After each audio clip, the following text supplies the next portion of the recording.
Rain hammered the backyard like fists on a locked door. Adriana stood ankle-deep in mud, gripping her flashlight with both hands as the old fig tree groaned above her. Its split trunk twisted in the wind. Roots snapped.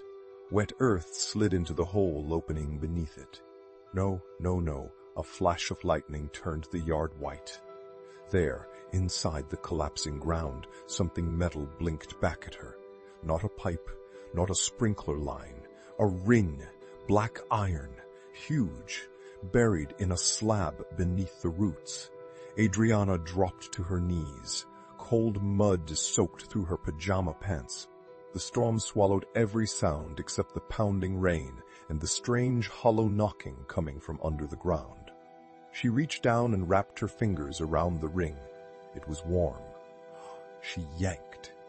The slab shifted with a deep metallic moan, and something around her neck burned against her skin. Her grandfather's pendant had slipped free of her shirt, glowing faintly blue in the rain.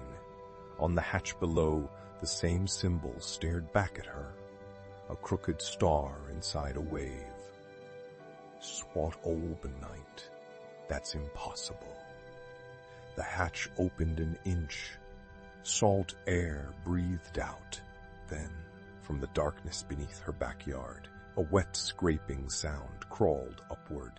A voice whispered, "Adriana." Her hand flew to her mouth. The sound had come from below, not from the wind, not from the trees. Below, Adriana wedged her fingers beneath the iron edge and pulled until her shoulders screamed. The hatch lifted with a sucking crack, spilling mud over stone steps that vanished into blackness. Rainwater rushed around her bare feet. If she waited, the hole would flood. Storo for cloth. Just look, then run. She aimed the flashlight down and climbed in. The air changed at once. Cold. Salty, ancient. The walls were stone, but the ceiling was ribbed with rotting ship timber. Black nails crusted white like bone. Roots dangled through cracks, brushing her hair. Drip, drip. Halfway down, her beam caught carvings scratched into the wall. Waves, skulls, stars. Then initials. AM. Her breath stopped. Beside them was a date from 20 years ago. Her grandfather. "You knew?" Above her, thunder cracked. The hatch slammed shut. Darkness swallowed the stairs. Adriana fumbled, sobbing once, until her flashlight steadied. At the bottom waited a stone door sealed with a brass plate. On the floor lay an old compass. She picked it up. The needle spun wildly, then froze, pointing straight at her pendant. The stone door unlocked by itself. A seam of blue light widened between the stones. Adriana stepped back as the door rolled inward without hinges, grinding into the wall. Beyond it, the tunnel did not continue. It ended at a beach. What?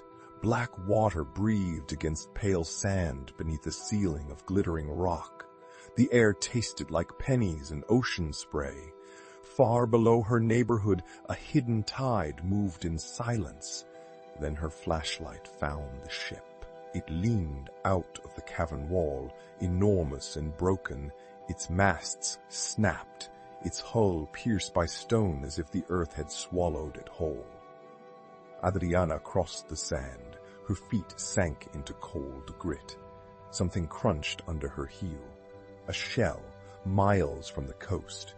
Inside the wreck, lanterns hung dead from rusted hooks.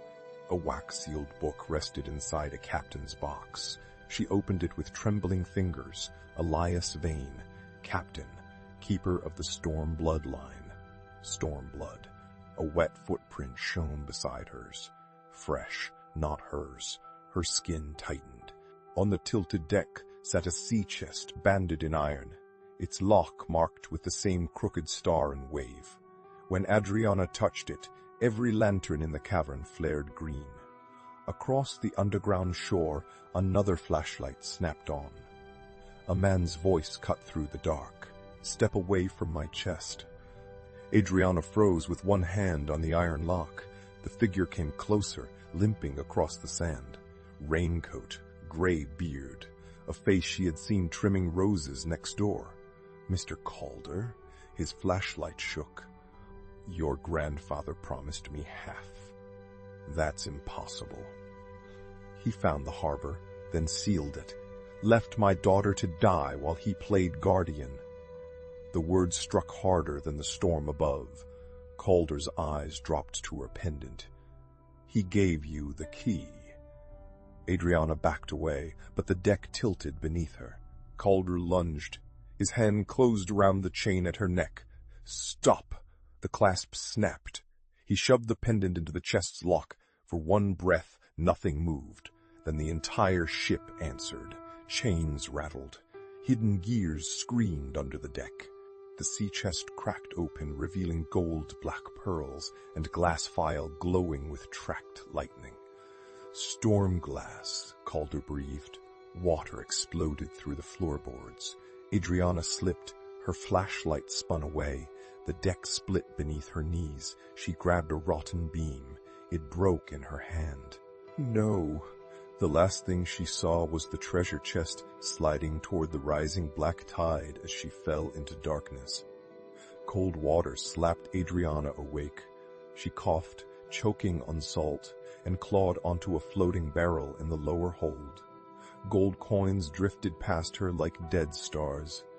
On the wall, fresh beneath the slime, words had been carved into the wood. "Adriana, if you find this, choose the living." Her grandfather's handwriting. Above her, Calder screamed.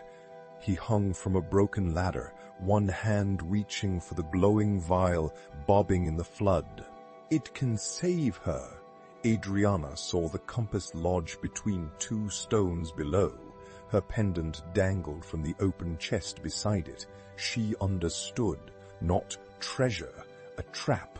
She dove. The water bit her skin. Her fingers closed around the pendant, then the compass. Together, they burned hot in her palms. "I'm sorry, Grandpa." She pressed both into the carved star beneath the tide. The cavern roared. Stone doors opened under the ship, swallowing the chest, the gold, the storm glass. Calder sobbed as Adriana dragged him upward through crashing water. At dawn, the backyard was still. Adriana crawled from the hatch, muddy and shaking with one harmless coin in her fist. Beneath the fig tree, she buried it deep. The ground gave one faint heartbeat, then silence.